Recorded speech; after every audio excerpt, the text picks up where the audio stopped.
Battle of Atlantis in your rearview mirror.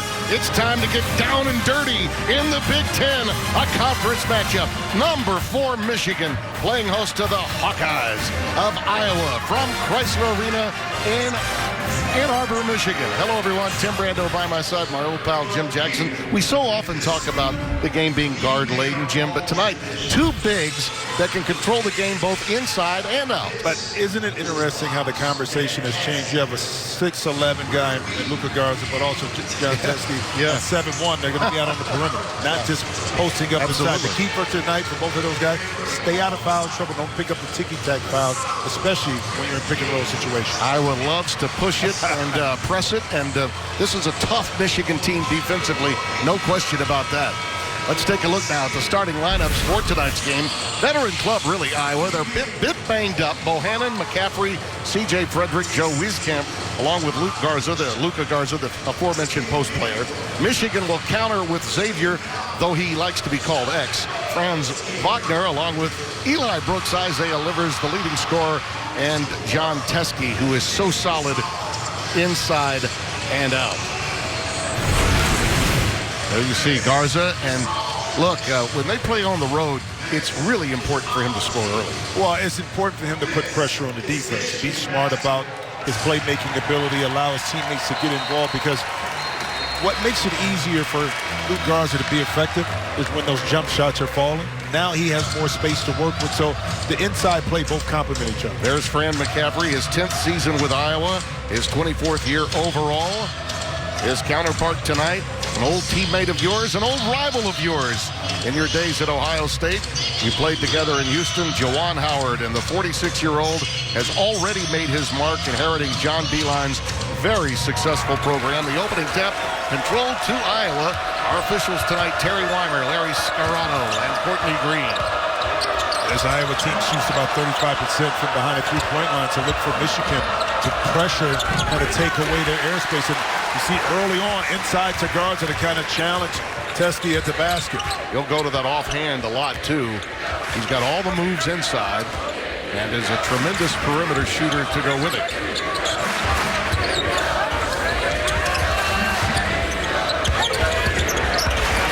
Teske, he goes to the offhand. Not there. Reeled in by Garza. So mano a mano in the opening sequence, the 2 impact players we discussed being utilized. I tell you what, talk about Jon Teske and his growth as a player. You see a sloppy ball handling, but in the past, Teske would not be counted on to give you post production, but not this year under Juwan Howard. Bohannon fading away. That's a tough shot. Well defended by Brooks. And Eli takes it out of there. He's been in a bit of a shooting slump of late. Of course, so Livers also had a poor outing against Louisville. Just about everyone did in that game. Yeah, I was going to say, Louisville will make you feel uncomfortable on the court. This is a chance for both players to kind of get their strokes back. Wagner trying to keep his confidence up is also important to Juwan Howard. Franz, of course, a younger brother of a star player that meant so much to this team for such a long period of time. Look out for him as the season goes on. His brother Maurice, now playing for the Washington Wizards. McCaffrey, tough shot. Garza on the offensive glass, goes back up strong. And that time Garza was able to seal himself inside the lane, get inside of Teske, and was patient once he received the offensive rebound. Brooks, a streaky shooter. That is a wonderful sign as he knocks down his first trade tonight. Garza again right back at you. You cannot go to sleep when transitioning against this team. Yeah, great shot by Brooks, but I love the pace at which Iowa played with their basket. Get it out quick, one-on-one with Garza inside. Livers goes reversal. Smart move by the veteran. Michigan by 1. Frederick, high off the window. That's a beautiful sweeping jump hook in the lane. Yeah, good to see Frederick back on the court. Hello, how do you do from Isaiah Livers. And that's a player, too, from a confidence perspective, expanding his game, not thinking as much, reacting. Good defense there in the post by Teske. It's out of bounds. Will go the other way. Each team hit 3 straight before that miss. Right now, the Wolverines by 2. Not quite 3 minutes gone by. Here's that defense we were discussing. Kind of take away the baseline, force your opponent to get deeper underneath the rim. That time, Garza not able to scoop it under and get 2, but great defense that time by Teske. Livers. Teske could not get the follow, and it's pulled away by the coach's son, McCaffrey.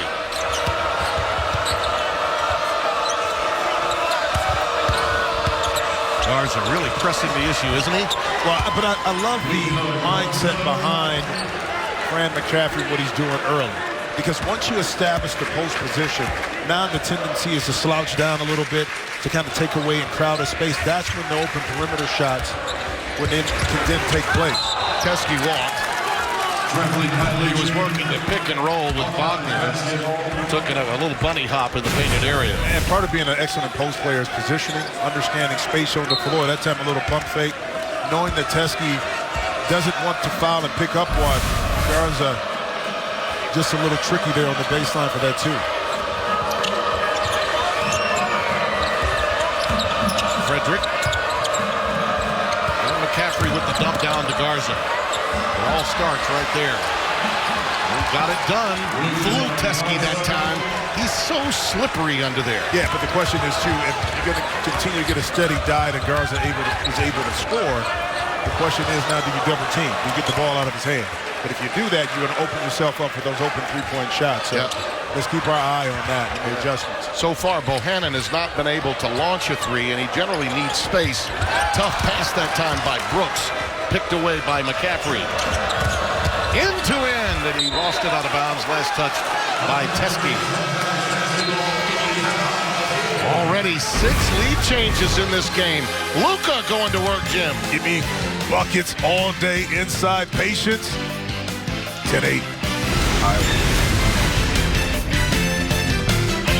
Steady diet of Luka Garza inside, off the offensive rebound right here. Able to carve out some space on the post. Patience is the key, and it's the reason why this young man leads the Big Ten in scoring at 20 points a game, 4th in rebounding. Crafty, patient, makes your work on the defensive end. One thing that Jon Teske has to do that don't allow Garza to get deep post position, and when you do, try to use the baseline as another defender to cut him off and force him to get the ball back up top. But great start for Garza. He's now just 13 points shy of 1,000 in his career. Inbounds pass, a difficult one to make. And the defense of Livers leads to a deflection and a turnover. Iowa, by the way, Jim, has not taken a tray. Not many teams really play that way. They have all 10 of their points in the paint. Well, how about the discipline? To stay with the game plan that was put in place by the coaching staff to utilize Garza inside. Trust me, those 3 balls are going to open up. Nice slip by Teske. And always tough to guard the middle pick and roll, especially when your center can put a body on the defender and now slip and utilize the open space. Well, I'd say that our audience tonight certainly has seen the diversity already of the 2 bigs that we discussed. Teske right in his face, but look at Garza stay with it, tip it in with his left hand. I mean, they are going at one another. Simpson, nice scoop to the hoop. Uses the glass to his advantage. All day, every day. I mean, he makes that shot look so simple, but yet it's extremely difficult shot, especially having the touch going away from the basket. Bohannon with his first 3 ball. Halfway down the cylinder and out. Teske, nice move to tap it into Simpson's hands. That hook shot. Juwan was talking to us about that earlier today. Incredible. Well, throwing it up from his hip. Listen, you master certain things, and that right there, Xavier Simpson, it's just like shooting a regular layup. And when have you seen, again, we talk about it all the time, guards being creative, and you're accustomed to seeing a hook shot from a post player, but the ability to do it on the run, use the glass with the soft touch is a weapon that Simpson has mastered. There are times when Xavier will take that hook shot approach with a pass and go length of the floor. Sometimes he airmails it a little, and Juwan, in a very kind way, said, son, let's just go for singles and doubles, not home runs all the time. Yeah, well, sometimes the point guards will take some chances if you can thread the needle. Yeah. As long as it doesn't compound itself through the course of the game, I think Juwan Howard can live with it a little bit. Talk about a coach that's comfortable in his skin in his first year at his alma mater. He really is. Here's Brooks from three. Teske keeping it alive. And there's Franz Wagner with the answer. Good thing to see Wagner get that in. And, you know, despite having an off game against Louisville, one thing Juwan Howard said, great offensive rebound here, said about Wagner is that he has so much confidence, but it doesn't deter him. Garza can't get it to go. Livers skies for the rebound. Simpson to Teske, who could not corral the pass, and it goes out of bounds. That would have been a difficult pass because that was a straight line pass to a 7-footer running down the middle of the lane. That one had to be thrown a little bit more touch, maybe over the top, so Teske can run underneath and then finish. Juwan decides to get him out of the game briefly, and he turns to Colin Castleton, the sophomore from Daytona Beach, in the game for the first time, number 11 in white.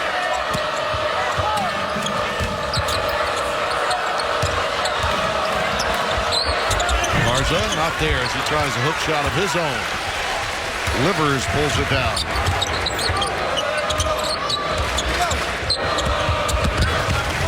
Great pass. Beautiful bounce pass entry to Wagner, and a foul, the end result underneath. Well, excellent read that time. Livers able to get to the middle of the court right here, and Wagner, instead of staying married to the sideline, did the smart thing and went back door and got himself to the free throw line. Ryan Kriener, number 15, the 6'10 senior from Spirit Lake, Iowa, picked up the foul, his first. I think both teams coming in at the shoot-arounds today were discussing how to defend, and you can't give guys room. What we've seen, though, is both of these teams in transition trying to get as easy a basket as they can. Well, one thing, you know, Juwan Howard talked about was his team getting back in transition, but fanning out because of the three-point shooters, identifying exactly where those threats were on the court. And for Fran, it's all about Fran McCaffery not allowing dribble penetration in transition to break down the defense and get easy shots or pick up fouls. First real run of the game by either team. Michigan on an 8-1 spurt. Tucson. This is Joe, the freshman from the Bronx, New York, is a guy that can light it up, brings a lot of energy and athleticism on the floor out of Cardinal Hayes in the Bronx. Against Syracuse back on Tuesday, a blowout win for Iowa. In the ACC Big Ten Challenge, he went 2 out of 7 from 4, but did a lot of other things. Notably, a couple of steals in just 13 minutes play. Kriener can't get it to go. Yeah, beautiful pass. That time you said Kriener had it inside, not able to finish. Simpson lost his dribble, but a foul. Had something to do with that. Goes against Wieskamp. Iowa always plays a number of guys. Bakari Evelyn, the transfer from Valparaiso, coming into the game for the first time. A Detroit native, has about 24 members of his family here. Could have been more, actually. A lot of friends and family in the surrounding area. But his own defense from Iowa. And that's a shot, when we were at shoot-around today, that early Xavier Simpson came and worked for about 15, 20 minutes on catch and shoot. 8-point lead, the largest of the game, and another foul on this end. Well, excellent ball movement right here against the zone. It doesn't stick, and that time Xavier Simpson allows himself to get some space. And what I love about it is that sometimes players can leave what they practice on the practice floor. Xavier Simpson right there didn't hesitate whatsoever. Allowed that shot just to go, rhythm, flag.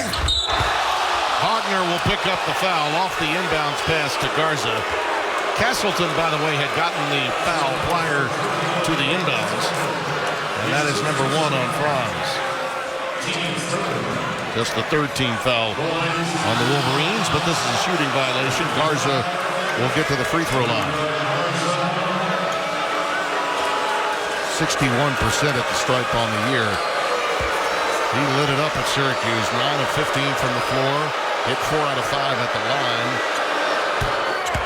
in 36 minutes. This is a young guy that seemingly just doesn't get tired. You can play this big for 35, 36 minutes. He may look fatigued at times, but he's not. He just keeps on going. To the tune of he's the only player in the country from the Power 5 conference to average 20 points and 10 rebounds. And to do that, you have to be in ultimate shape, okay? And so he's gotten himself to that point in his career where now he understands how to utilize his energy while he's on the court. It saves him as well. Livers with an air ball, and it's saved to Tucson. Numbers. Castle got hit. 5 on 3. Got it on the rim. Garza there to clean it up. And I think Castleton may have gotten something in the eye. Or in the noggin. Got hit right in the mouth area. Yeah. Maybe bleeding, I think. They're going to take a look at him, get him out of the game.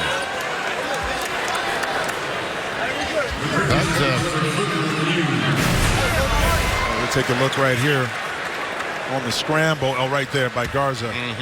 And actually, he caught Garza back with his own elbow, not on purpose. So a little dental work will be done on him, and Austin Davis, the senior, will have to come in. See the blood coming down. Yeah, and the officials right now just taking a look to ensure that that slap across the face wasn't intentional. Garza has the last 11 points for Iowa. Bohannon only has one shot at the basket. Here's the action underneath that they're looking at. No, I think that's incidental. No, it isn't. And that's what the officials also came to the conclusion of. Yeah, anything that's around or above the shoulders, they're going to take a look at. No doubt about that. Battle wounds. Battle wounds, my friend. And we're not even into January yet. Battle wounds. Garza getting a quick break before the TV timeout comes up in under 5 seconds. And that's a critical way. I love the strategic way in which Coach McCaffrey utilizes Garza right now. You talked about it. He has the timeout coming up, under 12 timeout. He has a TV break. So now he has a chance to rest. You see the old battle wound he has? Oh, yeah. Well, when you're a brawler inside, yeah, man, and you're throwing yourself around, of course you're going to open yourself up to get hit a few times, but that doesn't stop him from continuing to be aggressive down low. Yeah, Juwan, while they're cleaning up the floor a little bit, perspiration, getting a few licks in with the veteran Terry Weimer. I think it's all good-natured, though. Boy, he really loves his players, and after they won in the Battle of Atlantis, one of those engaging moments, his unranked team goes and wins it at Thanksgiving week, beating Iowa State, then number 6 North Carolina. Then after the Gonzaga win, take a look at this. Show some moves, the big fella. 82-64, they won it. Can I say something? I love it, but I hate it. Okay, you know why? Because that's the dance he did when they beat us in the Elite Eight in Lexington. In Lexington. Yeah, I remember that one. Well, I do too. So it's bittersweet to me. For the record, Larry Conley and I called your home finale against him when you won. Okay, just for the record. So what are you trying to say? You should have been in Kentucky? No. You should remember that I took good care of you in the game you won. Oh, okay. Now that launched you into the tournament. At that point, you had to take care of yourself. Oh, okay. Thank you for pointing that out, Mr. Brando. I really appreciate it. Jeez.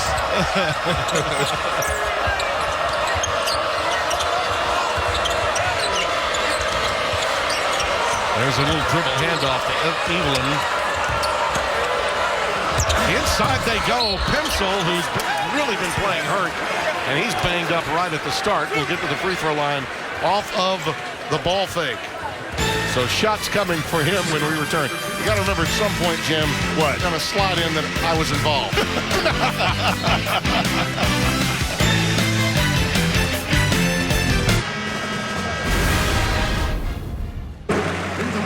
Stay aggressive, but be smart aggressive.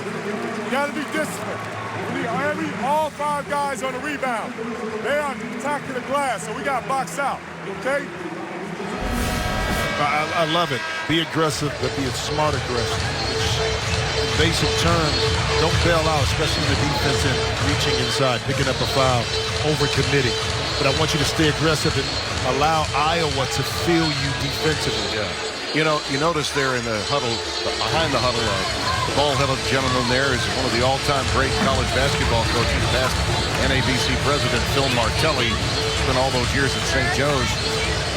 Phil was recommended by a lot of people, including John Calipari, to join forces with Juwan. And I heard a very interesting story, and I got it confirmed, Jim, that the New York Post was doing a story on Phil about getting the job as an assistant coach. And you see oftentimes veteran coaches come back as assistants, whether it's the NBA or the college game. And the direction I think that the reporter wanted to go in was, well, Juwan's not been a head coach at college. And he said, oh, wait a minute. I'm a consultant. I'm there when they ask questions. Juwan this is very much his team. And I think he's just enjoying not only observing the way Juwan directs the team, but also to give the wisdom, impart some of that whenever Juwan wants it. Well, it was important because when you make the transition from the NBA, which is all about basketball, to the college ranks, it's so much more involved than just coaching. You're dealing with the university, alumni, young kids, parents. The whole spectrum of college basketball is so different. To be able to have a veteran coach like Phil Martelli on your pitch to kind of help navigate you through some of the pitfalls and challenges of being a head coach in college is what you need. So it's a smart move by Juwan Howard. And right there, you noticed he deferred to the veteran, and he reciprocated and joined in on the conversation. But at yesterday's practice and even at today's shoot-around, Phil only spoke when spoken to. Wise man. Yeah, very wise man. And I think a lot of times, when we think of charismatic coaches on the bench for 3 or 4 decades, and Martelli's one of them, you wonder how comfortable they can be with that particular environment. And the truth is, they too can learn a lot. And as you look at Juwan's career resume as a player and the time he spent with Spoelstra on the Miami staff, I asked him about the fit and the moments where he says to his team, this is a teaching moment. And he pointed out that he learned so much from Eric, but he also learned a great deal from his high school coach and Fish when he played here. But I think it says a lot about him and his leadership to bring in a guy like Martelli to join forces with a Howard Isley and other contemporaries. Well, he's comfortable with who he is as a coach. He's not intimidated by bringing someone that has obviously more college experience. Sort of when you think about it, they're taking some time to get some of the blood off of the floor that had not been as yet cleaned up, along with some other perspiration. 21-19 our score. Michigan with the lead. Iowa with 4 offensive rebounds. Those putbacks have kept them in the game. A little 1-2-2 press, falling back into a 2-3 zone. Michigan did an excellent job of getting the shot they wanted earlier versus the zone. It's all about ball movement, player movement. Nice save by Wagner, and that's going to be a foul on Tucson. I thought it might have been, but it's not. It looks like they just awarded the ball to Michigan. Incidental contact. No foul given to Tucson. Yeah, but Tucson, excellent recovery that time to take away that pass to Julius right there. He could have been open for a 3. So it's just out of bounds to Michigan with 7 on the clock. But Julius, by the way, on the floor along with Xavier Simpson. He's generally the backup point. Now the 2 on the floor together. Here he is from the wing. Too strong. Nice rebound, an offensive rebound by Brandon Johns Jr., who's really made solid contributions this year. There's the dump down and a good one to Austin Davis. 2 beautiful plays. That time, Johns Jr. able to get inside and get to see a steal right here. Wagner out in transition. Wow! And he's fouled by Pencil. Smart move by Wagner. Well, that time, Wagner able to anticipate the pass and then use that lift and athleticism out in transition. Understanding that Pencil, he had the angle on him, able to get inside. But back to that Johns play, one thing you have to keep in mind when you're in the zone defense, the ball comes from the weak side shot. If you don't identify a body, because you're only defending an area, that's when you're susceptible to offensive rebounds. Cordell Pencil, by the way, on the floor and playing with a sore back. It's been plaguing him for some time. He didn't play in the game with Syracuse, the redshirt junior from Dubuque, Iowa. And they got, with the extra time because of the blood on the floor, Garza got a chance to really catch his breath. And he's back out there now. Kriener checks out. pick for Wieskamp, and he knew what to do with it. That's patience.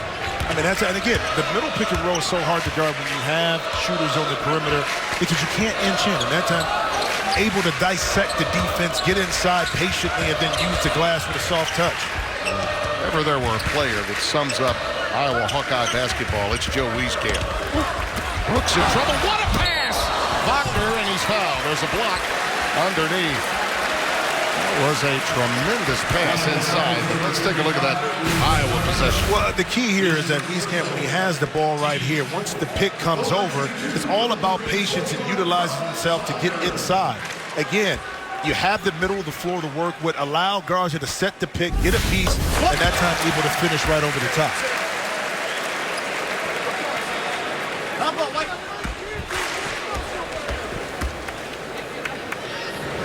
Now, the offensive game is there as his defense improves, and we've already seen him step into the passing lane and get a turnover. He is going to be a monster for Michigan in time. All young players that enter into the college ranks early on, one of the biggest adjustments and most challenging is on the defensive side of the court. Garza isolated, and he's fouled. Davis picks up his first. You know, and it proves that you don't have to be overly athletic or quick to be able to get to your spot. Luka Garza understands exactly what he wants to do, identifies the middle of the court, knowing that the baseline is open. And on the spin move, Austin Davis gave up a little. He was a little bit too high on Garza's right shoulder, which gave up the baseline. I like this matchup. Yeah, I like the two big guys. I like it. Going at it. Teske wins that one. Pulled away by Johns Jr. DeJulius now operating at the point. Simpson getting a rest. Off the dribble. The bank open lane with the iron kind. All at once, Jimmy. Hey, listen, it doesn't matter how it goes in the hole, long as you get there. That's 2 points for DeJulius. Wow. 29-21. Would you consider that soft touch? I wouldn't say anything otherwise. Might be the first time I got an iron kind and a bank open lane. Well, I was waiting for you to say iron kind. Yeah, but it got some of the backboard too. Now you can say it. Yeah. Okay, because now you always say unkind. Now you can. Oh, the iron kind. But it grazed the backboard. Okay, there we go. Without catching a little window, I don't know that the iron could have been kind. 29-21. This 8-point lead equals the largest for the Wolverines. It was right there. I mean, you would think that Michigan would be leading by a little bit more, but Iowa just chips away at you. And what you want to do is kind of keep it close, keep it in balance so you can make your own run. Yeah, the Hawkeyes have not had a run. Both runs, 8-1 and then 6-love that belong to Michigan. DeJulius, and you figure it's coming because again, the 3-point shooting right now for Iowa is only 0 for 2, so it hasn't taken effect yet. Little teardrop that falls for Bohannon. He's in the scoring column for the first time, and that's your 3-ball shooter, putting it on the deck and getting a little closer to the 10. Yeah, but that will open up his 3-ball shot because now defenders want to take away the driving opportunities. That's when he's able to maybe free up on the perimeter. Teske, great pass. Beautiful cut by Johns Jr. Teske with the delivery. Bohannon right to the rack. Rolls off and Teske retrieves it again.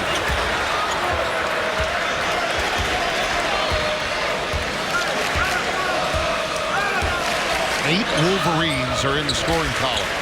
They've spread it around. Brooks, not there. Pulled down by Pimsel.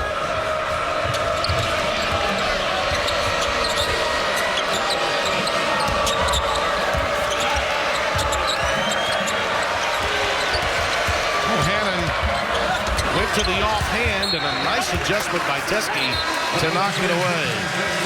Well, sometimes you drive, you draw, and then what you do is wait for a nice dime to be dropped. Teske does the honors to Johns.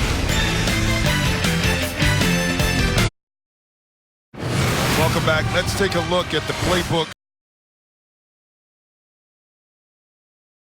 Middle of the court, okay? But Wieskamp right here has to inch up just a little bit more because of Livers and shooting.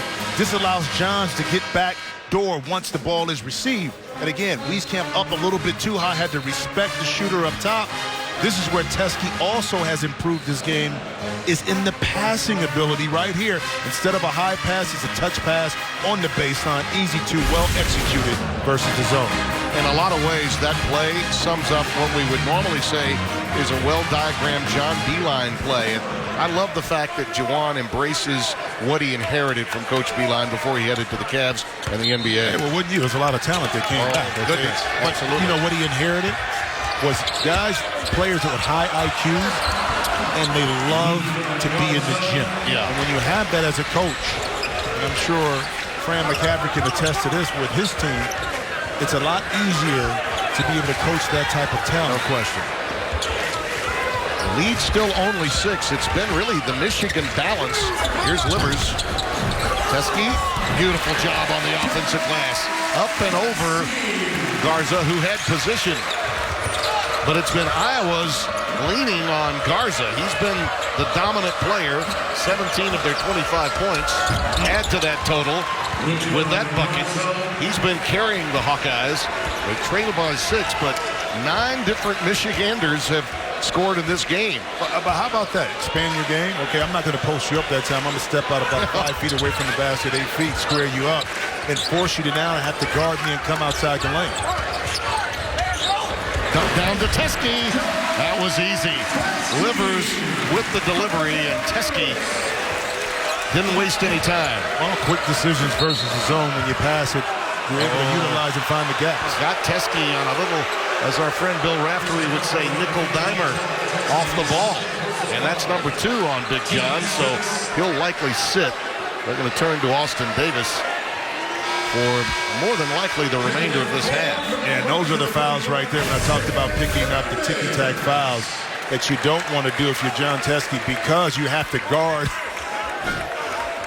this young man inside. And I don't really know if that really, from a contact perspective, was warranted to be a foul. Davis is out there now trying to front Garza. Game within the game. Wieskamp. Too strong. Simpson on the move. Thinks better of it, pulls it out.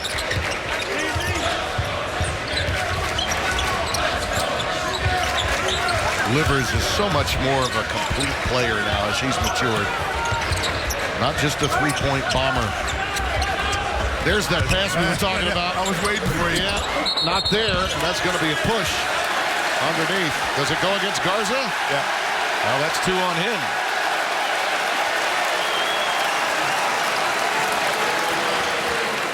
So that's an equalizer, and will force Kriener to come back on the floor for Iowa. Yeah, but once again, because you're in the zone defense, that time Austin able to get Austin Davis up underneath of Garza and wedge him out a little bit more, and Garza had to hold. Yeah. As Austin was in position to get another offensive rebound. When he had, and we should mention this, even though that was a, you could say nickel dimer on one end, when the players lock up like that, there has been a tendency this year for officials to call it. Well, and that happened there with Garza. Well, last year with the hook and hold rule, they started to really look at that closer. So if you're going to try it, just don't do it in front of you. The official was standing right there. Yeah. This is a really good crew. Terry Weimer's one of the best. Scarrato and Courtney Green, 2 young coaches. Apparently, they've changed it now, and it was just a warning, a flop warning. So no foul given. That's a change. I thought for a moment that was a push on Garza. And after a consultation, they changed it, and a flop warning was given. So Garza with just 1 foul, and that brings a chorus of boos from the crowd here at Chrysler. Well, I'll tell you what, the Iowa Hawkeye fans are not booing. No, not at all. That's a good sign. And now he gets to go to the free throw line. So we got to get clarification here. Apparently the foul was called on Davis So the lock was called on Davis. Got it. So there was a reversal of what was the initial call. Well, it goes back to the explanation we gave in regards to officials really bearing down on the lock. Yeah.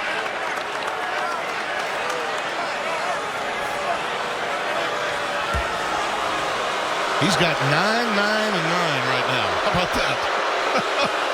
That's a pretty good line for your half. Luka Garza keeping his team in it. 35-29. Little running jump action from Iowa defensively.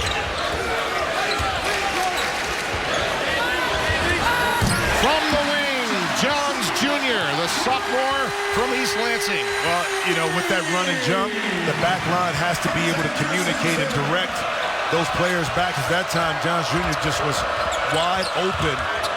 Could have taken 2 or 3 seconds to shoot that shot. Garza right over Davis.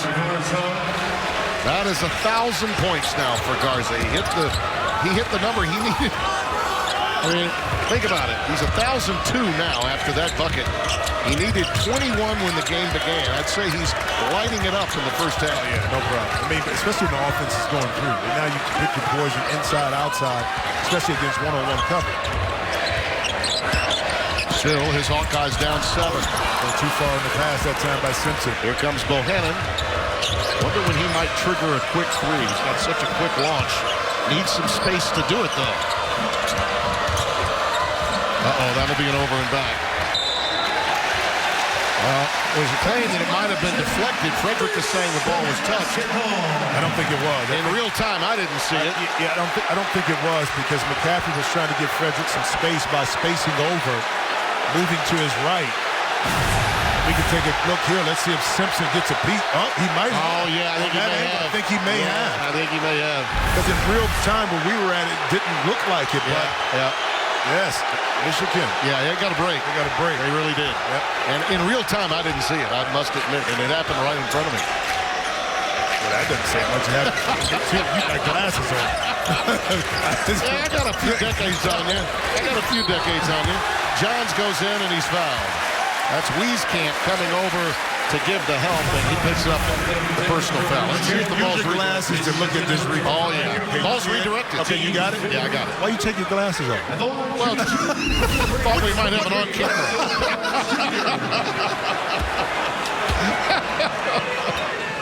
Our producer said, get ready, we might have it on camera. Okay. Oh, yeah. Okay.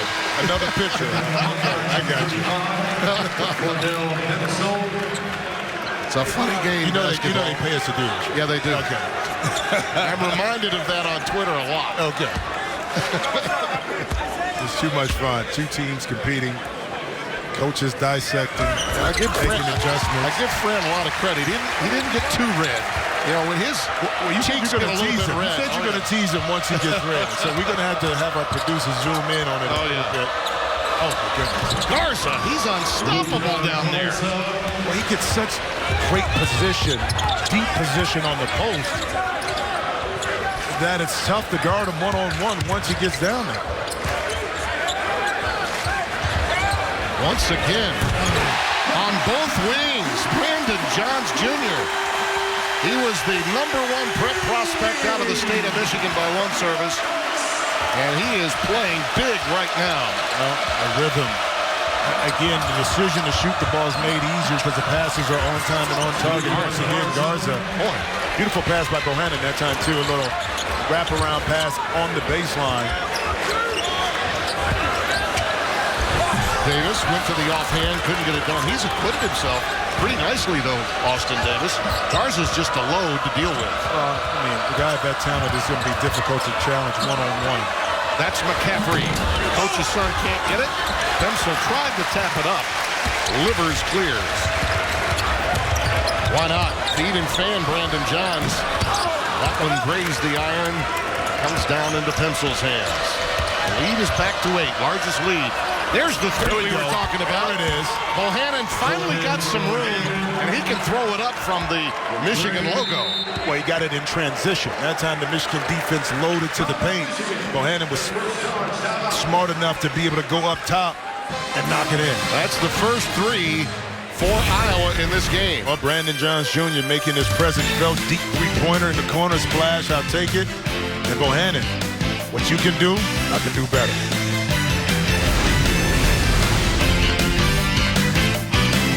Ball playoff as the 1 seed as they battle Jonathan Taylor and number 8 Wisconsin in the Big Ten championship game. Coverage begins at 7 Eastern, 4 Pacific on Fox and the Fox Sports app. Well, your Buckeyes are looking good. You know, Ryan Day has done such a phenomenal job. I mean, it's stepping into the shoes of an Urban Meyer. We knew the success he had as an offensive coordinator, but how does that translate over, to the pilot seat? But when you have that much talent, and a bunch of pros on the team, it's like basketball. Sure. If you got pros on the team, more than likely you're going to be competing for a national championship. Tell you something else. The committee set it up, I think, for Ohio State if they win that game to remain the 1 seed, Jimmy, because something unprecedented happened. Alabama lost by 3 on the road to a rival and fell 7 spots. That never happens. Yeah. Never, ever happens. So my guess is for LSU to jump Ohio State, they would absolutely have to. They would have to win by a very large margin to have a chance to overtake Ohio State as the 1 seed. Yeah. As you know, in a one-game scenario, anything can happen. Frederick, by the way, got that foul. The reason being, I think the biggest win to this season in the regular season for any team was LSU's win over Alabama. Yeah. But by dropping them 7, you sort of devalue that win. But, it's funny, too, because it was Alabama. You figure with the national prestige, reputation, if they do that to an Alabama, I mean... Well, our pals Gus Johnson, Joel Klatt, and Jenny Taft will be on hand for that at Lucas Oil. And it'll be a good one. And it'll be a great one. I can't wait to watch. Castleton at the free throw line. This young man is going to be heard from in time, too. Sophomore from Daytona Beach, Father Lopez Catholic. 45-38. Michigan 10 out of 10 at the charity line tonight. Oh, that's what you call making your opponent pay for putting you to the free throw line. Pimzo. Oh, he missed it. Bunny. Finish. Great transition defense that time by the Hawkeyes to get back. One extra pass. Castleton was surprised by it. Manages to retrieve it. Now he has a mismatch with McCaffrey. A late double, and he gives it up to Livers. This time I think we set shot clock to single digits on Michigan. Castleton again has to take it up. Oh, what a move! The frustrating part there, that was excellent half-court defense by the Hawkeyes. They stayed down, they stayed present. They forced Michigan deep into the shot clock, but Castleton able to not force the situation and score 2 inside. And a poor pass there by Pimsel for the turnover. Well, again, great defense by the Hawkeyes here. But excellent pass, read, patience. Castleton, knowing the shot clock is going down, utilized excellent footwork inside. At halftime, we'll check in with Mike Hill and Steve Lavin. They'll discuss how many Big Ten teams have a legit shot at the conference title and preview tomorrow's matchup between Florida and the 24th ranked Butler Bulldogs. Bench points 18-2 now in favor of Michigan. I think it speaks to the depth a little bit more. Wolverines in the first half. And how about Simpson? That's the area of his game he needs to work on. Well, more so than that, be willing to shoot. Because, he's proven that he can knock down the shot, but you have to be willing to shoot it.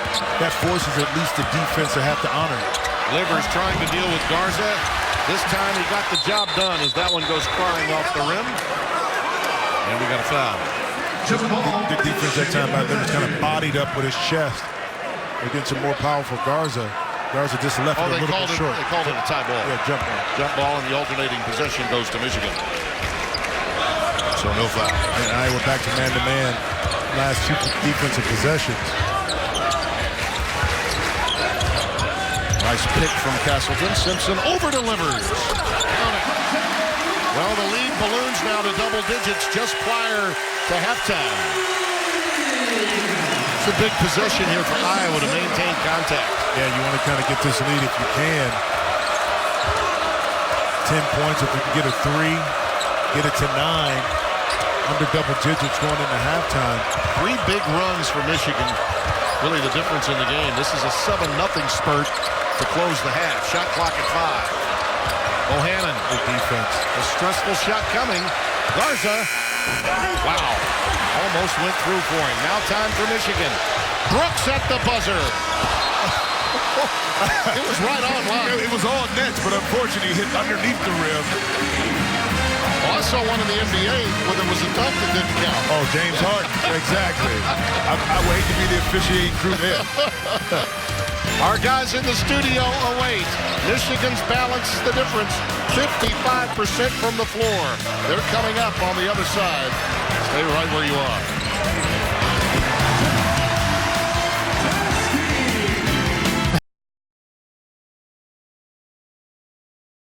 Lead of the game, lead the Hawkeyes 50-38. Alongside Jim Jackson, Tim Rando, happy to have you with us. And Jim, that was some performance. 27 in the first half for the low post player that is so magnificent, Luka Garza. That's the most points. 27 is the most since Jared Utoff had 30 against Iowa State in 2015. But his team is down by a dozen because of the great balance of Michigan. Well, the balance, the patient, and passing the basketball has just been on time and on target, which allows you now, if you're the Wolverines, to get easy shots, especially against the zone. If you tap it in the middle, baseline, down low, Johns easy, basket inside. Once again, see from this view, Johns turns the favor to Austin Davis inside, and why not continue the ball movement, quick passes, quick decision, lead yourself to open shots. Again, 10 assists, 17 made field goals. Very unselfish play by the Wolverines. You see the numbers there, the balance and the bench points. That's a blowout right there. That's really provided much of the difference in the game, what the Michigan Pine has been able to accomplish. Well, you always want your support. And the guys that came in off the bench provided not only the defensive side, but from the offensive scoring punch, it allows you now to have a more multifaceted type of offense because more guys are contributing. Well, you've got a brand new baby. I thought what happened early in the game from an entertainment standpoint, the baby Yoda was a wonderful idea. And my daughter Tiffany, I hope you're watching Amelia Ann when she's born in a week or two. She's ready to go. Stormtroopers are already ready to go. From Yoda to Stormtroopers to break.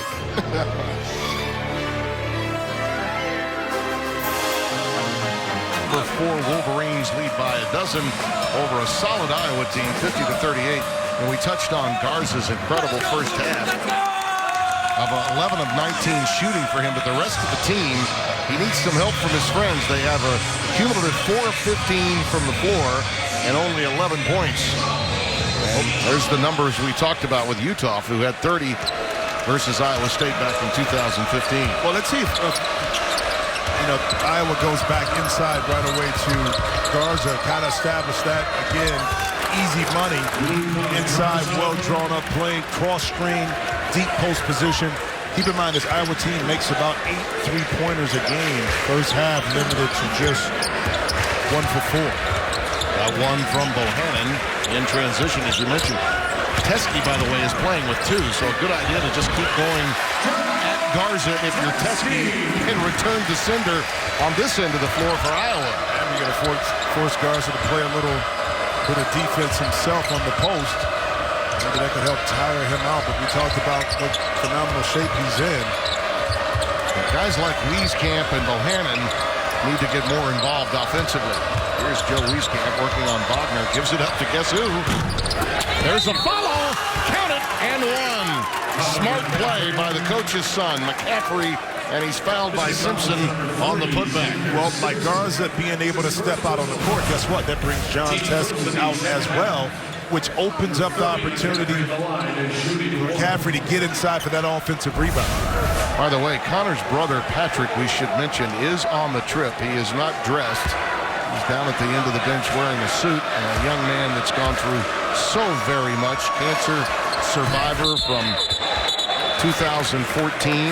And he's cancer-free, but he's trying to get the nutrients and the energy back, and his diet, back and forth with some of his meds, are being changed from time to time, and he just doesn't have the stamina right now to perform at the Big Ten level. Well, you also know that when you change your medicine, the action doesn't take place immediately. Right. It takes time within your body for those new meds to take hold and take place and work for you. So a challenge all within itself, but I'm sure he's still enjoying the time. I got one. You catch it with 2 hands, too. I don't know if I'm going to give it to you, Scarrato. That was kind of good hands right there. Well, I've got a little finesse in my... You know what's weird, though? Yeah. That one you stretched out. Why you have short arms when we go out to eat? I just want to know why is that? Try me after the game. A little football we can watch. There's some hockey just down the road at Yost. Hey, we can go there. We can watch the skates and grab a couple. Hey, we can I'm do with that. you. Wagner in traffic.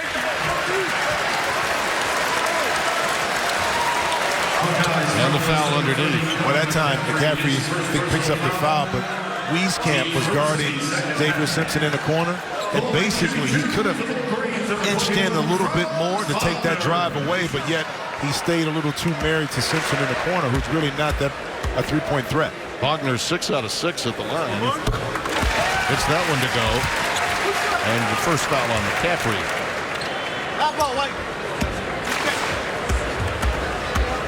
Now, this is an Iowa team that really has hung in there without benefit of what you'd call a patented run. Michigan's had 3 of them, closed the first half on a 7-0 spurt. Wagner from downtown. Too strong, Teske follows.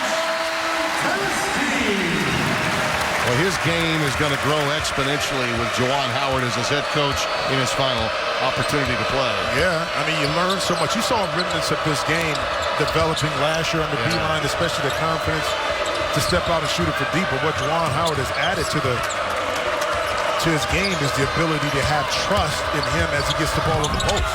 Hannon put it in there. McCaffrey tried for the follow but couldn't. He comes down gingerly after that putback opportunity. I think he's hurt. He's holding, looks like maybe a groin problem. He grabbed his right knee. Yeah, okay. Well, he's walking gingerly as we speak, and Terry Weimer checking with him right now. He's got to know. There's some players that are banged up, and he wants to stay in the game, and the look on the father and head coach's face tells it all. 55-43.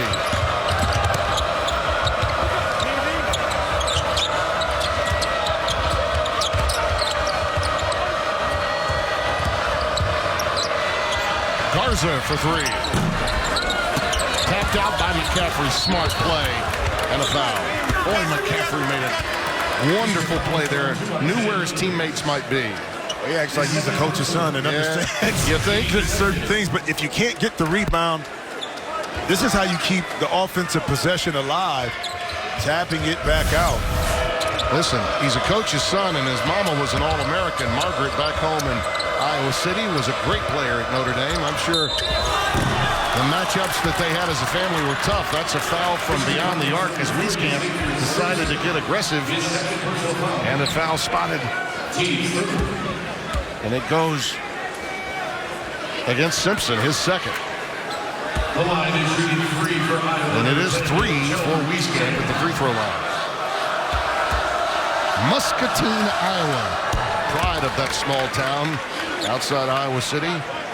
All Big Ten freshman team honoree. Finished second in the conference in three-point shooting at 42% a year ago.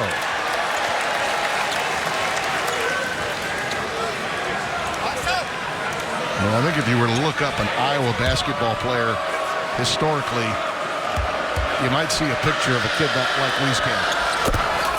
Just has basketball savvy, gets the most out of his talent. 55-45. And extended defense right here. Trying to create, speed up this Michigan offense a little bit, see if they can score some basketball. How about that sleight of hand from Eli Brooks to Teske? Well, you attack the pressure, you get it deep on the baseline. That time Teske playing a little peekaboo on the baseline to be able to free himself up, and Eli Brooks with a nice dime inside. Teske's hit his last 6 shots. McCaffrey with a fadeaway J. You know, he can shoot it. His numbers are poor from downtown, but he's got a good stroke. 57-47. Teske from downtown. This one off the heel, McCaffrey. A great box up that time by McCaffrey on Wagner. See if they can get 2 positive possessions right here offensively. And that time contested, but offensive rebound. Nice rejection. Simpson head up, looking for a transition bucket. Brooks is wide open.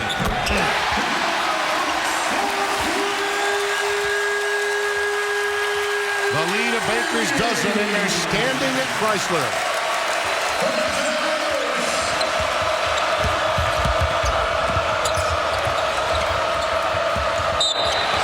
That's going to be a reach, and that's 3 on Simpson. That's huge. I mean, we're just to the first television timeout, and the leader, the straw that stirs the drink, just pick up his 3rd. End-to-end this one, Jimmy. Yeah, defense, create some offense, easy three-pointer, Michigan rolling.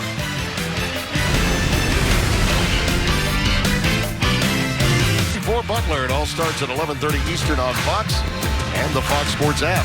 Tell you, I saw Butler on the road in Oxford at Ole Miss. That's a tough place to play against Kermit Davis's team, and they handle them. Butler's got a lot of out pitches that's got a very high ceiling in Florida. But you keep in mind, this Florida team out the gate was ranked number 2. Had some shooting and scoring issues, but it seems like Coach Mike White has been able to resolve some of those issues, and this Florida team is playing much better basketball, so it will be a challenge for number 24 Butler. Michael White has done a remarkable job at Florida since coming over from Louisiana Tech, where he was successful. There's Frederick with a fadeaway J in the lane. But a little bit more movement coming out of timeout, kind of a weave action, which now allows the Iowa players in the perimeter to catch the ball on the move. Frederick's able to get himself deep inside the paint to score. DeJulius back on the floor now since Simpson picked up his 3rd foul. All 3 of Xavier Simpson's fouls in the first 4 minutes of the second half. This is a really tough look. Well, look, little weave action. And I like that action because the perimeter players for Iowa are not going to blow by their opponents, but by allowing them to catch it on the move, now you have a step on your defender to get inside. And speaking about a step, how about Eli Brooks and how he's playing this year under first-year coach Juwan Howard? And when he gets rolling, he can make shots with his shoulders not squared. There's Wieskamp. And I'm going to tell you, Jimmy, if Wieskamp gets going, and Iowa now has 14 points by more than just Garza. Yep. They start getting some balance. This game is far from over. Well, you diversify your offensive attack by utilizing the players that can knock it in, and then now you combine that with multiple defensive stops. That's how you get yourself back in the game. Only 2 points by Garza this half. Here he is working against Teske. He's rejected. Numbers now. Brooks pushing it. Push, baby, push. Livers has fouled by Bohannon. And a lot of contact on both ends of the floor. That time Garza felt that he got touched up a little more by Teske inside. Even Brooks, Eli, in transition, got bumped a little bit. And right here, there's contact. Teske. They let him play down there, didn't they? Let him play. It goes both ways. And Brooks to Livers right there. And a good, hard foul. Well, Bohannon made sure that Livers cleanly with the foul was not going to get it up. What's he supposed to do? I had a nice conversation with Isaiah today, the junior from Kalamazoo. He told his sports information director, Tom Wyright, he said, listen, I'm available for the media whenever you want me to be. He understands from a team standpoint what he means to the Wolverines, and I think also as a sociology major, he's brand building, and he's got a future. He knows that beyond college in this game. He has a great brand behind him. I mean, no doubt about it. Alumni from Michigan, this university across the board, nationwide. Here he is, capturing the loose ball. He's really become a leader for this team in more ways than one. Teske trying to keep it alive. Out of bounds. It'll stay on this end of the floor.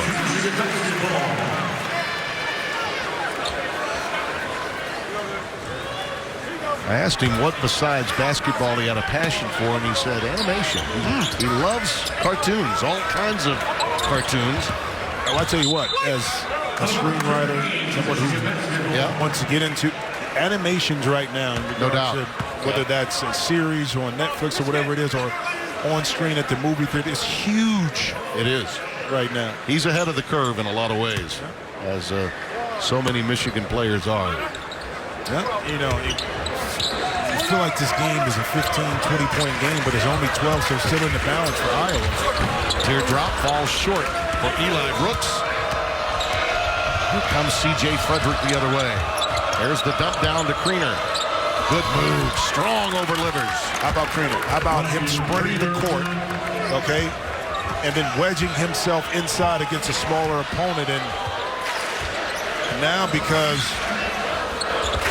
he pushed it up quick, Frederick pushed the ball up quickly, Kriener's inside, they're able to get it. He had an unbelievable game in their win in Iowa City last year. He had 15 and 10 in that home victory against the Wolverines that they needed for their tournament resume.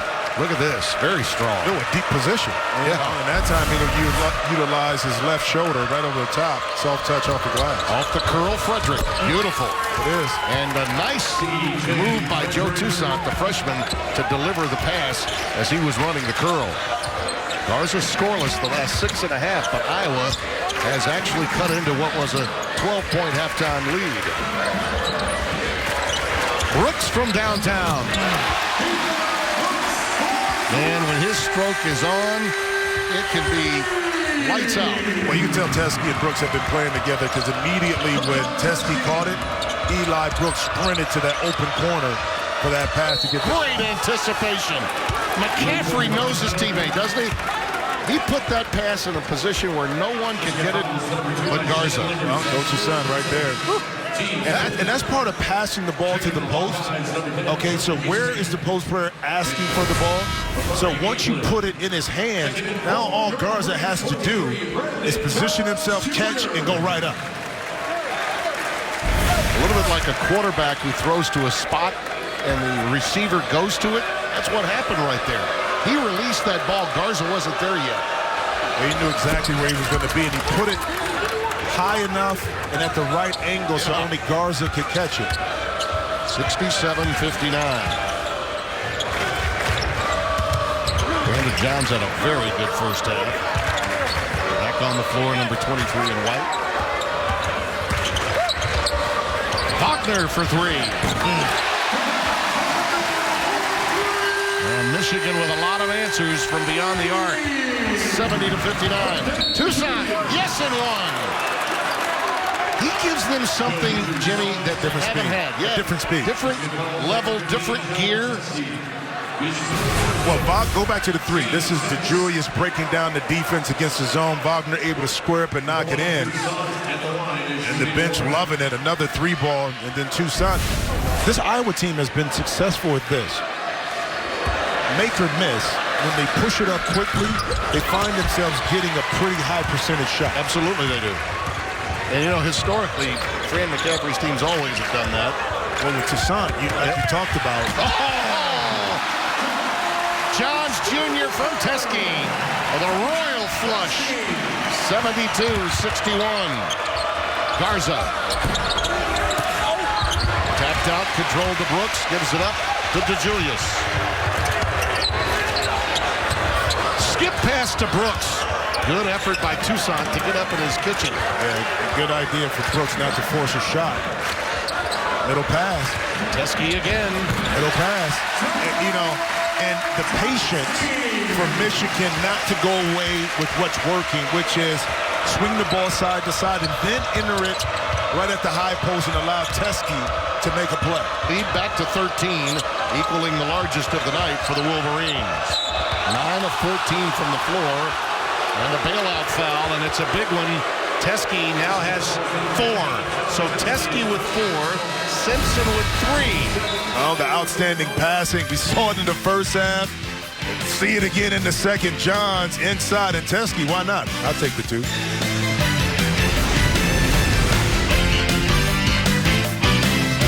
One of the real issues that they're going to face already, Iowa is in the bonus. And they have 3 players in foul difficulty. Teske with 4, Livers and Simpson each with 3. Now, they've had a lot of balance through the course of the game. Their bench has been magnificent. But in the stretch, you want to have these guys on the floor. Well, yeah, but also, too, keep in mind in the second half, Iowa is shooting 56%, okay? 9 for 16. But to contrast that, Michigan is at 64%, 9 of 14. So that means that you're scoring the ball, but you're not getting the stops needed to really cut into this lead and give yourself a chance to win. So your Iowa offense is working for you. It's on the other end of the court that you really have to pick up the game. Well, they've been on this back and forth from 6-point deficit to 13 deficit. Not been able to crack the code and make it a 2-possession game. But the issue for Michigan will be, how do you deal with Garza with no Teske on the floor? Well, here's the thing. You don't want to give up the 3-point shots. You live with the 2-pointers, okay? Because now you're able to offset that a little bit with your offense. Wagner off the back iron this time, taken off the deck by Wieskamp. And that just tells you how the philosophy. How about that? Speed. Oh, a follow, and it doesn't go, but a foul underneath. But Toussaint just motored. He made up his mind the moment he got the rock. But once again, the quick push up the court forces the defense not to be in position. And even with the block by Brooks, look who's inside. It's Garza because of the quick push. Already a career-high 32. Add to that number for Luka Garza. You know, I was going back to this as far as how the philosophy has changed. See Garza 27 first half, and it's flipped. But how the philosophy has changed where, okay, we'll live with you getting a post-up layup inside. Yeah. We don't want to give up the 3. Right. You know, before it was like, don't score in the paint. Exactly. You know, so different thoughts of philosophy now with the 3-pointer being, you know, much more utilized as the weapon of choice. Yeah, it took 15 minutes tonight for the Hawkeyes to get a 3. Bohannon got it in transition, has not scratched since. Julius with a ball fake and a beauty. Castleton lost it. Wieskamp recovers out to Toussaint. He's got some moves, doesn't he? Quick to his spots. And will only get better under Coach McCaffrey, I can tell you that. Oh, beautiful move against Castleton. Did he set him up? 2 dribbles to the middle of the court. And a quick spin. You know, that's a vet move. 36 to 60 out of the 65 points. 36 of them belong to Garza. What you're saying, you got a high usage rate. But why not?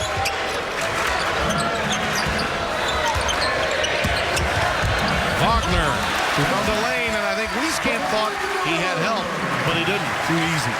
But the patience right there of the of the young fella to be able to utilize his dribble, wait for the gap to open, and then exploit it. A little high-low game now between Kriener and Garza, and Kriener with the jump hook gets it down. His confidence is growing, and we got a little on the inline inbounds for Wagner, so the youngster makes a mistake, leads to a turnover, and Iowa with a chance for a 4-point, maybe 5-point trip right here.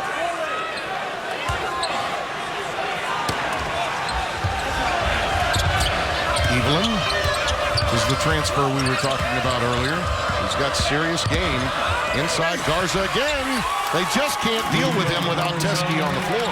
Well, it was tough to deal with him when he wasn't. Yeah, true. But Castleton right there thought he had him buried deep, but you really didn't see a little elbow right to the chest of Castleton to kind of get it, to back him off to allow Garza to get inside. I think Garza's going to get that one. His derriere kicked out just a little. The old root him out foul goes against Luka. Crowd is on him for voicing some opposition to the whistle. That's the second on Luka. This is now an 8-2 run. And you notice Juwan Howard has now turned to Austin Davis to come into the game for Castleton to try to guard him. Yeah, and this is one of the areas where Coach Fran McCaffrey wanted to avoid the pick and roll, getting guards who switched on a quicker, smaller opponent, which forces him now to have to laterally try to keep him in front. And that time, unfortunately, picked up the foul. As you see right here, the Jury's able to turn the corner. He got the hip out there. The guards are just not, I mean, it's tough enough to guard. By the way, those hip checks are in vogue over at Yost when they're on skates after our game and they play hockey. So you're going over, right? Yeah, I think I may do that. Indulge. I'm sure they'll let you in free, Timothy. Big Daddy Timothy. It'll be on FS1 immediately following our game here. Davis is left wide open. And a foul on Kriener. John's got position on the offensive boards. That's the second foul on Ryan.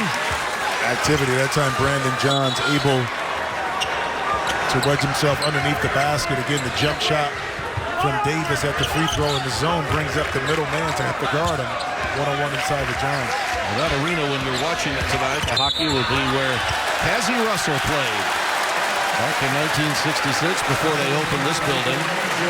That's where the hockey will be played tonight. Some old school memories of basketball past here at Michigan, named, of course, after the all-time coach Fielding Yost. How about some smart basketball by the Wolverines? Consecutive plays of driving the ball and picking up fouls.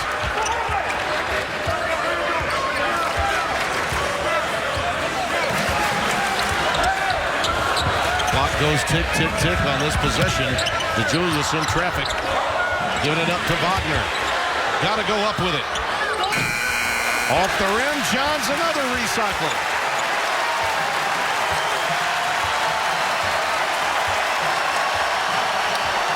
We may have to put a time of possession graphic up.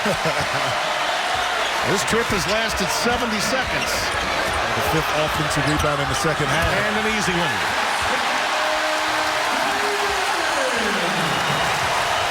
That's the kind of possession Jim Harbaugh would like to see more of.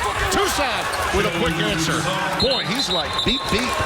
And Brooks comes down gingerly. And we've got a timeout.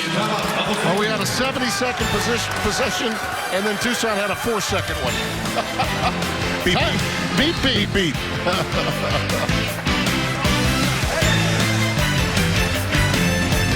.com.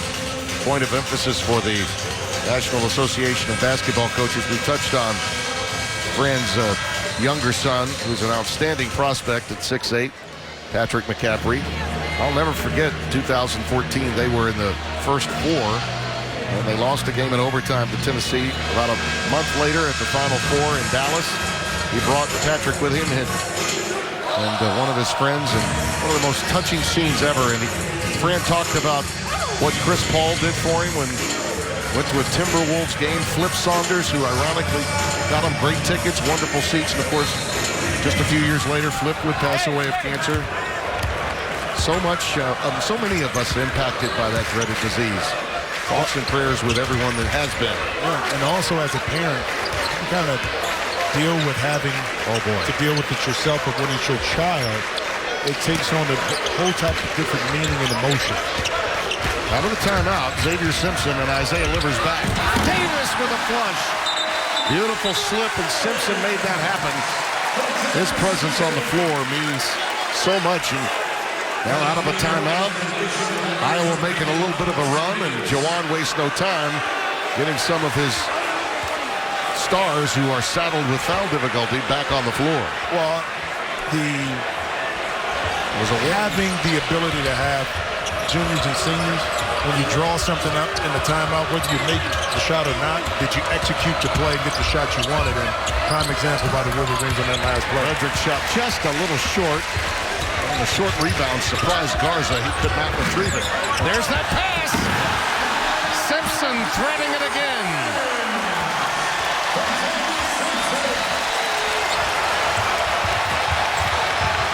On the deck, speed and energy picks up.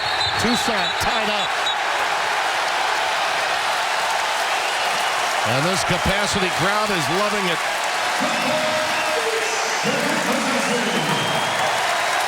Alternating possession to Michigan. Simpson with his 6th and 7th assists in less than a minute coming off of the bench. Now the middle pick and roll in transition. Austin Davis sets the pick. Wieskamp does not rotate over. Once again, you have a shooter of Livers in the corner. And again, it's so hard to guard that when it's quick action in transition. Excellent play by Michigan. What do you think of this lineup when he gets both DeJulius and Simpson? Quickness and speed. Yeah, just completely changes the tempo, doesn't it? Well, not only on the offensive end, but it allows the defensive end, that kind of pressure as well. Yeah, we got a double dribble there, says Larry Scarrato. I think Xavier thought he might get away with one there. He didn't. Nope, he didn't. 82-71, the lead 11 now for the Wolverines. Well, they've been in Bohannon space, haven't they, from beyond the arc? Well, you know, at shoot-around today, what Juwan Howard talked about was taking away the airspace of the Iowa shooters, making it tough on them to really create separation to get their shots off. Right down. They've done that. McCaffrey, tough shot. Yep. Barely drew iron. Davis, the rebound. Simpson. McCaffrey really had nothing to do but give himself up and pick up the foul. Otherwise, you got a big play in waiting. The other thing that's happened lately is they've not been able to get Garza the ball. The defense has been so good in the half-court sets for Michigan that Luka has been shut down. Well, I'll say yes. Let's give a lot of credit to the Michigan defense, but I think on the last few possessions, the Iowa offense hasn't been patient enough to allow Luka Garza to get to his positions where, again, Michigan is not double teaming. So he'll get to a spot. You just have to be a little bit more patient, your Iowa in your offensive sets. Nice recovery by Garza to knock that one away with 12 on the shot clock. And sometimes maybe if you're Iowa, you want to get a quick basket because you know they're guarding you so well once you dig into the clock, huh? Well, that and, you know, you are approaching that 5-minute mark. Yep. So you still want to try to score at a faster pace to give yourself, again, a chance to continue to cut into the lead. Boy, Johns has just been dynamite on the offensive boards. That's at least 3 off the offensive glass. He had 2 in that 70-second sequence a little earlier. High pick from Davis. Wide open to Julius. Tapped out again by Davis. Another recycle to 20.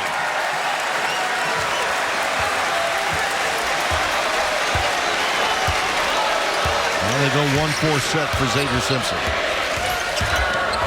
A solo rejected but fouled.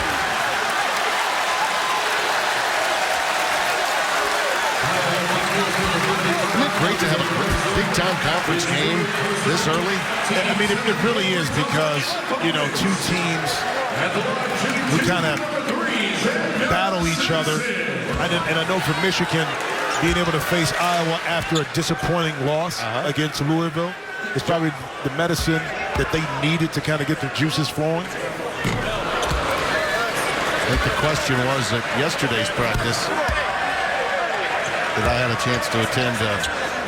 Livers was asked, well, how's it been? He says, oh, nothing but positive. Nothing but positive. It was like, throw the tape out. Didn't go well. Everybody shot poorly. Oh, by the way, Louisville's really good, and Chris Mack's team will lock you down. No doubt about that. It's one game.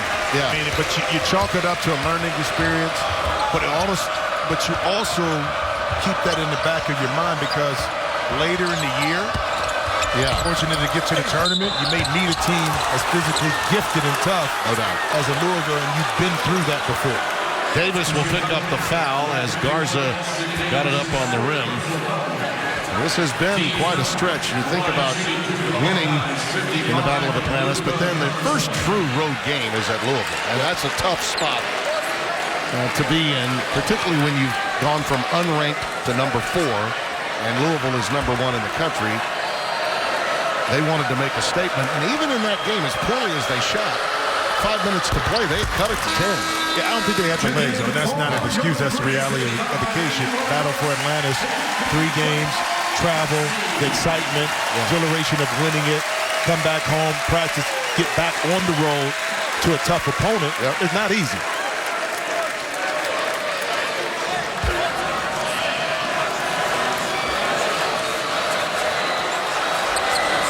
There's a lot of wear and tear over a 2-semester sport, particularly when you're coming off holiday tournament action, and then you get right back into the thick of conference play. This is the first 40-point game, and Garza just hit that number for an Iowa player in 3 years.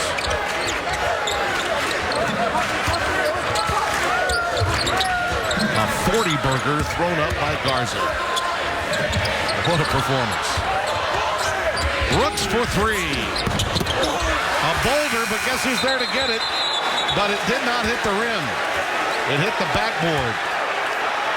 Wait a minute, we could have an overrule. Let's see. Let's see. Juwan doesn't believe it. Of course not. He's the coach. He knows that. Oh, it did. It did. Chalk one up for the coach. Yeah, he got that one right. Yeah, it got the window, and then it caught the rim. It did. I remember you can change this.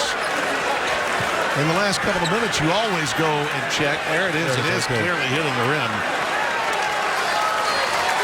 They have to understand whether it's a correctable error and immediate timeout. A lot of stuff going on right now. Yeah, a lot of moving parts. And Jawan pretty upset. Clear it up for us, partner. Yes, indeed. Clear it up.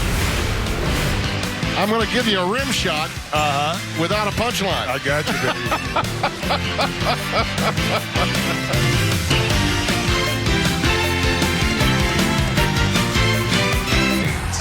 It all kicks off Sunday on Fox and the Fox Sports app. Charlo. This is going to be a war. They're going to be going after each other. Harrison. Do or die for him is do or die for me. It's all or nothing. The World Super Welterweight Championship, December 21st on Fox. My presumption as we were headed to break, I believe is accurate, and that is it is a correctable error. It was reviewed during the break. So it stays on this end of the floor, and Michigan will have control. And keep in mind, too, you see 18 seconds on the shot clock, and you get an offensive rebound. The new rule resets to 20. Correct. So just put in this year, which, by the way, I really like that rule. Too. Because especially in close games late, if you got an extra complete shot clock, that could almost kill the end of the game. Yep. Well, John says game highs. Young man has played so big off the bench on the offensive glass. Brandon Johns Jr. Game high of 8 rebounds, 5 offensive rebounds in only 18 minutes. That's called activity. Yes, it is. But also, too, being active on the court, understanding where the ball may come off once it's shot. Livers, that's going to be a hand check by the smaller defender, Frederick, and that's now the bonus coming for Michigan. Their 7th team foul. And Frederick, that time, his closeout was a little too open in his stance, which gave Livers the angle to beat him off the dribble to the middle. Everyone remembers the big shot in the NCAAs that helped propel them to the Final Four for John Beilein against Houston. And the old adage of he never saw a shot that he didn't like, something I think you remember well. What you say? But he's what does his shot have to do with me? No, what do you think? I have nothing to do with this conversation at all. but he's more than that now. You know, he's really become so much more complete, as you did. Don't try it. I'm reeling it back in. Yeah, you just want me to give you a ride home from me. That's all it is. Not gonna happen. Ethan Cooperson's got that covered. Don't worry. Okay. Yeah, my stats. So he's gonna have to take it. Yeah. Bohannon with a 3. Got about going home finally. Bohannon still at home behind the 3-point line. Getting under double digits. Back to the zone again. You got to be weary. The hands have to be more active out front to deter that pass inside to Teske. By the way, those were Bohannon's first points, Jimmy, of this half. Imagine just now saying that, right? Yeah. Simpson with an answer. Worked on it. Every time there's a nice little move by Iowa, Michigan slams the door shut. Well, isn't that what the good teams do? Absolutely. They know how to respond to the opposing team's run. And once again, Xavier Simpson stepped right into the shot that he was working on this morning. Frederick not there. And a foul underneath. 6 Wolverines in double figures. Only 1 Hawkeye. Well, how about this? Stance, balance, arc, follow through equals 3. Yeah, Jimmy, if he can knock that down on a regular basis, look out Big Ten. Well, you know, one thing he does, and if you watch that replay, a lot of guys step into their shot, 1-2.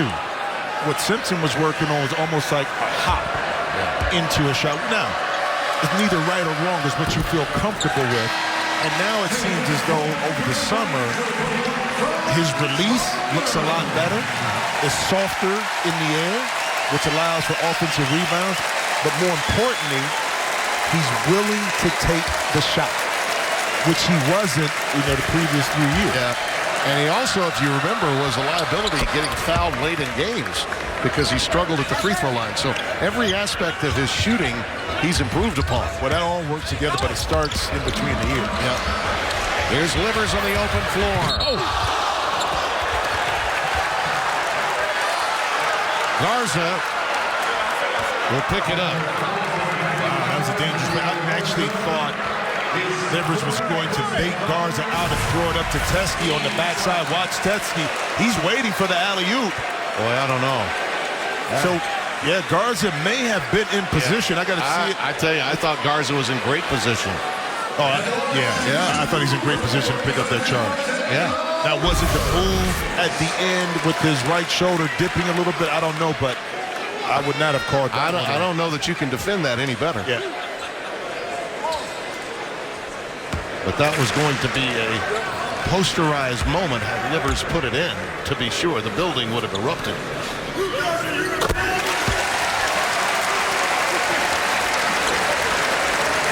Regardless of the outcome of tonight's game, I'm impressed with what I've seen from Iowa, and they're a little banged up. I mean, they're not at full tilt by any stretch. We know how good Michigan is and how good they can be, but Iowa, they've only lost to undefeated teams coming into tonight. Michigan has only lost once into the #1 team in the country. Garza, count it, and a foul. Well, a little payback of their own. Iowa meaning the middle pick and roll with Garza, in the secondary break, right inside, and Livers just late to the party that time, and the strength and concentration of Garza to get a three-point, play the old-fashioned way. Yeah. Tell you, two of the most entertaining games I can recall watching for 40 minutes that weren't necessarily that close. The Iowa blowout of Michigan last year at home, and Michigan has been in commanding position all game long, but Iowa has just kind of hung around all night long. Of course, but that's the mark of this Iowa team and Coach McCaffrey over the years is that you're never out of the game. You give yourself a chance. It's just the ability for Iowa to get separation and utilize the three-point line to their advantage just hasn't been there because of the pressure defense of the Michigan Wolverines. So you give up more of, and you can tell, Garza, you're going one-on-one. Right. You can have your 40 or 50 points, but I know Coach Howard said he doesn't believe probably that could beat them, which is panning out to maybe be the case if they hold on for the remaining 2.5 minutes. 92-79. Again, the largest lead equaled at 13.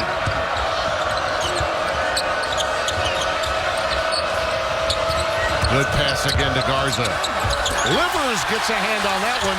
Garza again. Well, the Wolverines all over him, and McCaffrey picks up the foul. And I think that's the case of Garza at that time seeking out the contact to be able to pick up the foul instead of going straight up, because it was really good defense by Livers, coming right back to Garza, and he was kind of seeking for the contact. Like, here's the first, that's the block. Yeah. And once he gets back right here, he's kind of looking to go instead of balancing and gathering himself and going up. Livers did that with 4 fouls, by the way. Again, you can make a case. I thought that the block was clean, but there was a lot of hacking after that went uncalled. But that's what we see in today's college game a lot. But the officials, especially underneath, they've been consistent. They've been consistent in regards to they didn't call it in the first half, second half. Look at that. Look at the double-figure scoring across the board for Michigan.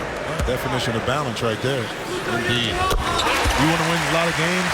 Continue to have production like that of 5 or 6 guys, 7 guys that contribute like that on a nightly basis. McCaffrey going reversal and a quick timeout call by Friend. And it's 94-81 with 2 minutes left. We'll have to organize a number of three-point trips to hang in there. Earlier, and Carol Langley, our producer, picked up on it during the break. He went and grabbed that P.J. Tucker picture.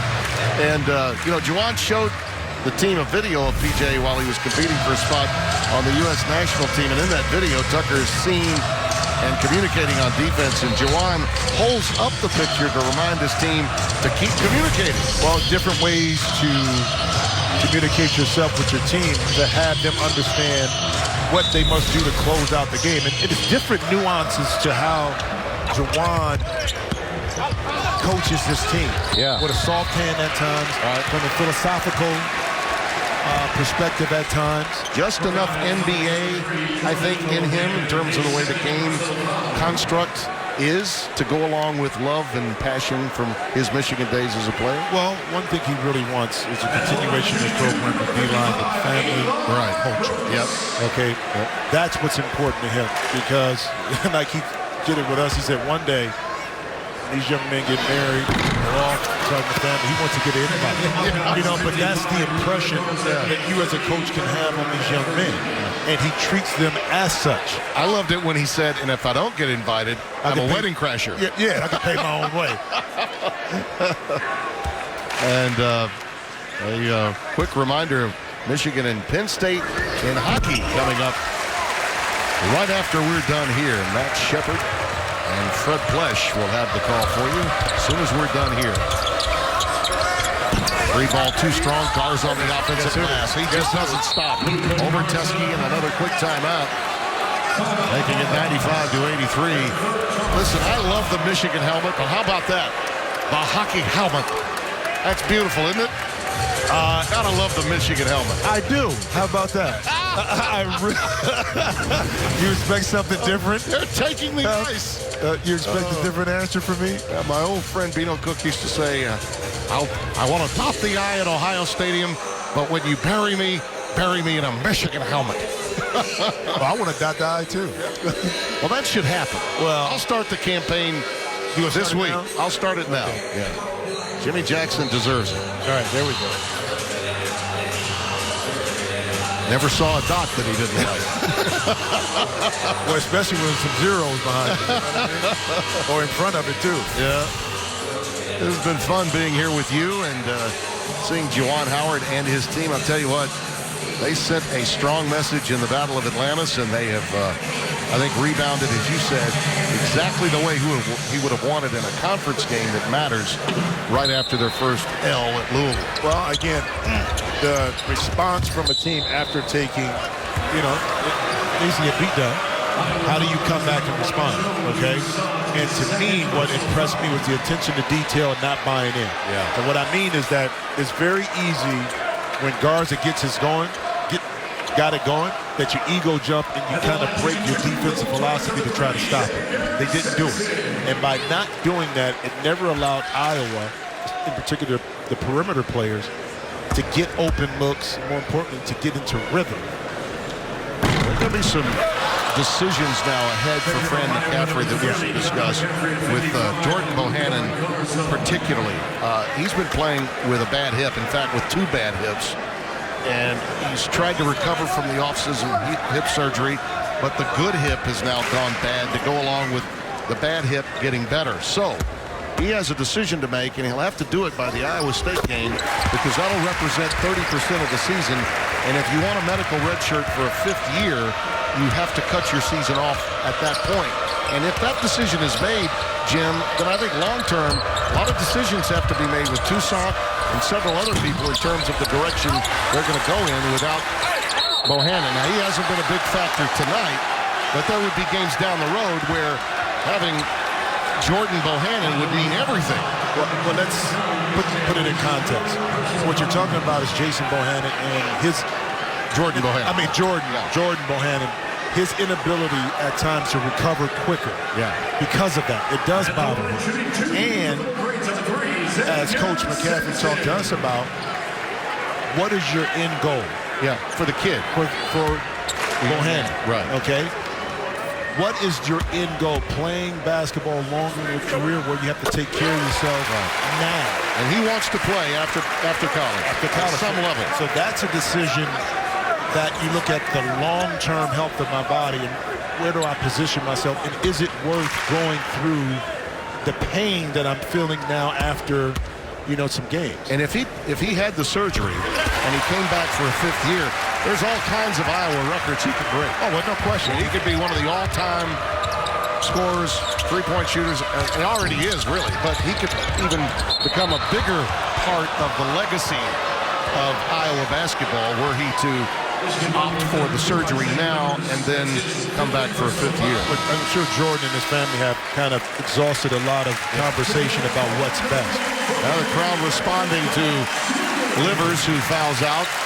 It's still an outstanding performance by Isaiah. Very quiet 14 when you think about it. But what was loud was his activity. Yeah. Okay? On the defensive end at times, making some passes. And again, the 14 points is a small part of what he was able to do, especially from a defensive perspective on some of the Iowa offensive players he was defending. Michigan, their most points in a Big Ten Conference game since 1998. They had 112 against Indiana that year. Kriener comes back onto the floor along with Makari Evelyn. We did not see the best that he has to offer tonight, but he's going to, if in fact Bohannon opts out, Evelyn to go along with Toussaint are going to be the guys that get the lion's share of additional minutes. And that'll be determined between now and mid-December. That Iowa State game, as we mentioned, that's December the 12th.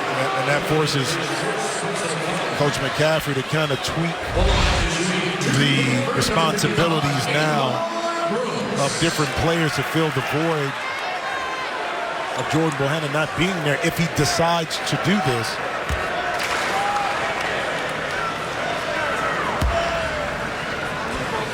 You like me, I've watched enough college basketball just in the last week. I don't see a dominant team. Doesn't appear that anybody that's number one wants to stay there long. And we got a lot of surprise teams out there. The Buckeyes are for real, we know that. The Big Ten and the Big East that you'll see primarily on Fox and FS1, both leagues are loaded. Well, how about absolutely loaded? A little continuation of last year, we didn't have a dominant team. That's right. Okay, now we had teams that were a little bit better, but not dominant. You see that now with what happened in the first few weeks of who wanted to be number one, who got knocked off. Yeah. But you talking about surprises, this Michigan team. How about? Oh, yes. Franz Wagner. Wow. And transition. 43 points for Louisville. In that game against the Cards, 99, make it 101 tonight. Oh, wow. That's some response after 43 to go to 101 in your next game.